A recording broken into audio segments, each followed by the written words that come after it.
Hey, this is Scott Photography Bonsai. In this video I'll be talking about the Godox TT600 Flash.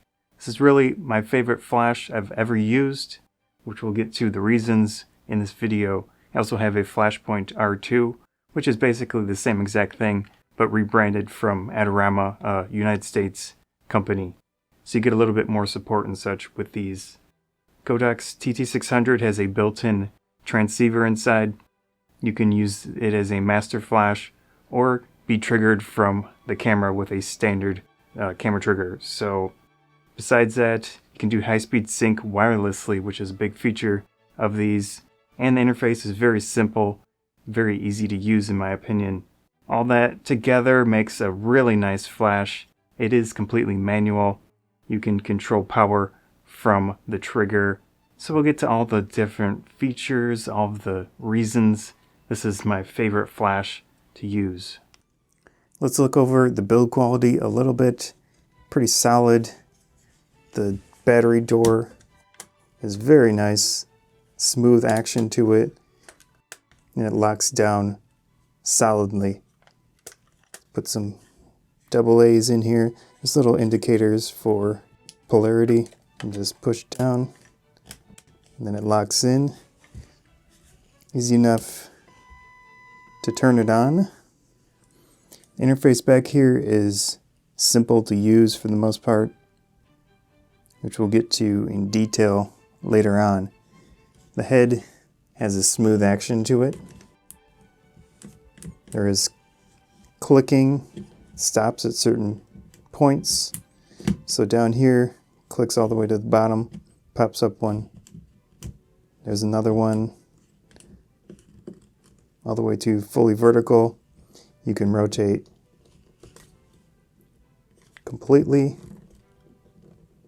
It's a little challenging. There's some definite resistance when you're rotating it like this, but it works.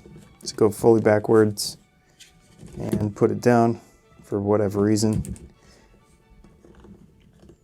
But definitely pretty nice action to the head. There is a charging port down here. It's a Canon style connection, I believe. I have not tried it. On the side here we've got the R1 connector for their previous triggers, and then just a standard sync port with a 3.5mm connection. So you'll need some type of adapter in that case. Catch light bounce with the wide angle diffusion plastic. You can put that away, but keep the white bounce card out if you would like. Goes back in pretty easily. That's about it for build. It does have a solid metal mount, which I should demonstrate. You can see nice solid metal there. One pin. These are manual flash. So when you connect it to a camera directly, you're just simply getting it to trigger. You're not getting anything else. All the advanced features of this flash are done wirelessly. They do come with a bag. It's functional. It's nothing too exciting. Velcro. And there's a little spot for the stand inside. See the interface in more detail. As I mentioned before, very simple layout. Only a few buttons. Each one has a dual feature. This first one is the mode selection and also the wireless mode selection with the long press. So one press switches between manual and multi. Then if you hold it down, you have cycling between the different wireless features. Single press adjusts the zoom, goes from 20 to 200. Just press it again, turns it off. Long press goes into the function mode. Go into the function menu. SL is sleep mode. You can adjust the timing. Probably a good idea to turn it off. And wireless situations. FC is the focus confirmation. BP is the beeping setting. I have that off usually. And also BL is the backlight. So we've got different settings to that. Of course, it's all in the manual. Once you pick one up, it's very easy to look at that. Then OS is the optical slave mode. When you're in manual mode, you can have it off for whatever reason, or just adjust the power very easily with this dial. And then it is in wireless mode at the moment, channel 4. And then we're in group B. This one here is the focus assist beam. If you long press, you'll turn on high-speed sync. Of course, that only works wirelessly. Test the flash with this button. It's actually off, so there you go.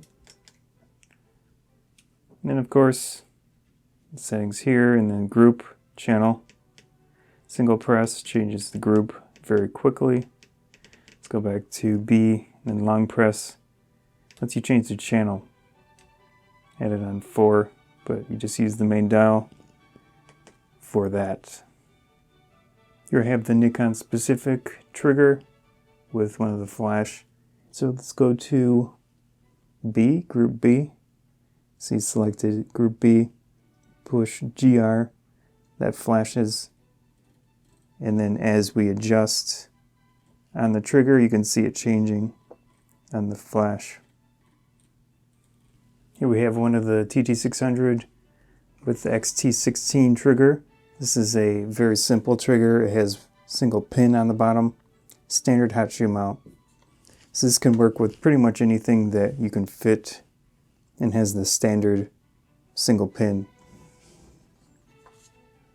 So we have that Fujifilm X100F. They do have specific Fujifilm triggers now, but I haven't had a chance to try those out. Just do a quick test. That works. You can just adjust things. Here we go. So that changes the power. You can see it changing on the flash. In this case, it's good enough, especially with the X100 because it has a leaf shutter. That means you can do higher shutter speeds with this camera and a simple trigger such as this one. Here we have a Canon Rebel SL2 with the X-T16. Same situation as with the Fujifilm camera. Works just fine. So put on the trigger. Put it into whatever mode, doesn't matter. Turn this guy on, make sure it works. Put this into manual focus. So no issues there with the trigger in situations like that. Again, there are Canon specific triggers for the system where you can get that wireless high-speed sync. But in these situations, especially indoors, you can easily pick up a XT16 and it just works pretty easily. You can see adjusting the power as normal, shows up on the flash, no different. I'm going to do a demonstration here with the 3 TT600s that I have. Each one is set to a different group, A, B, C, and then they have different gels, so blue, yellow, and red gel on each flash.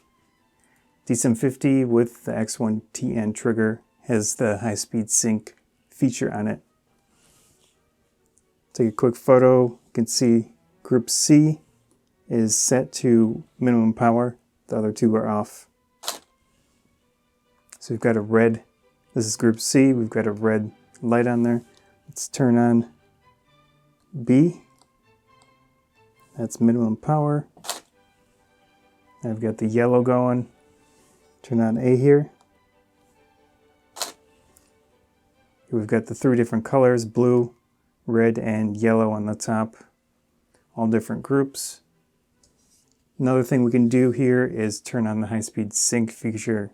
That basically allows you to do high shutter speeds more than the sync speed of the camera in question.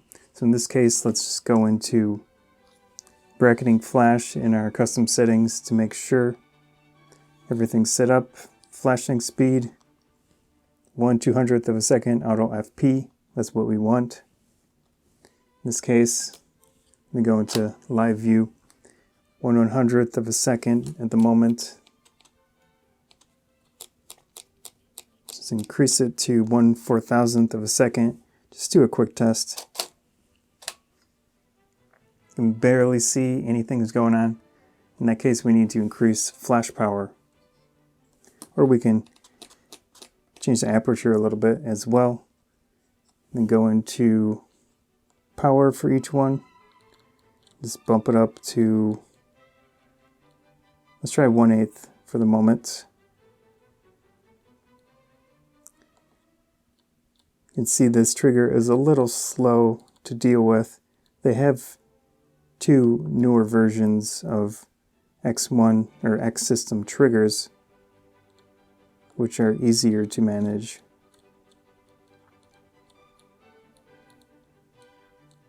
Okay, we've got them set up for 1/8 power. Let's try that out.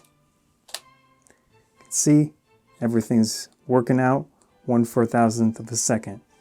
So I'm going to turn this one off, and we're going to try the X100F with the other trigger.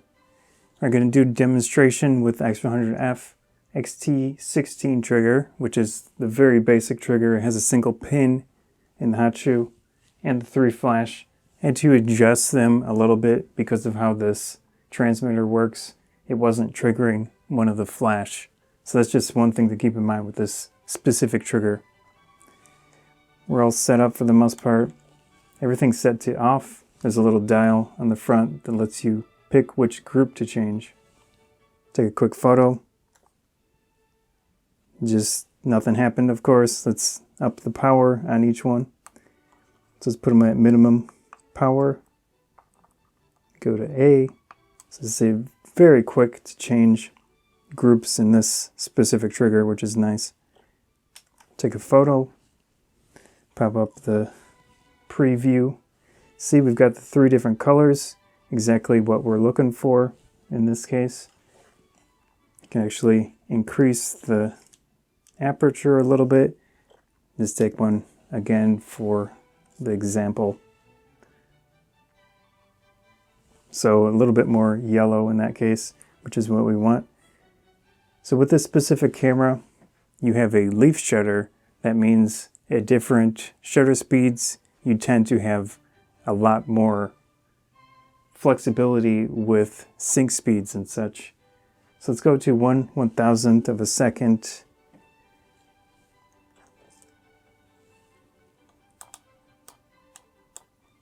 So we're at F5, take another photo, see how that worked. See, it worked just fine. So we're up to that high of a shutter speed. The thing to keep in mind is that it depends on what your aperture is in this case. I was at f5.6. If you go to a really wide aperture, I think you can still get the 1/1000th of a second, which we can try really quick. So I changed it to f2. Let's take another quick photo, see if it works. The flash did go off, which is good sign. And pop up the preview. So yeah, works good, works well. You can see all the different colors. I have found a few negatives to the TT600. First one is kind of a mixture. AA batteries are easy to find, but then you've got charging. So if you have a whole bunch of flash, you're going to have a huge amount of AA batteries to charge.